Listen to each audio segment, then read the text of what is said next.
Nagutom ang aking baby. So, ayan. Ang aking baby. Proud breastfeeding mom. So, ayan. Proud po akong nagpapa-breastfeed sa aking baby. 1-year-old and 3 months. So, ayan.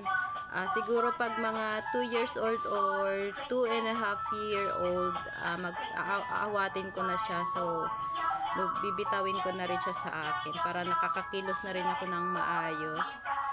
So, ayan. Kasi pagka tayo yung mga breastfeeding mom, so, ayan.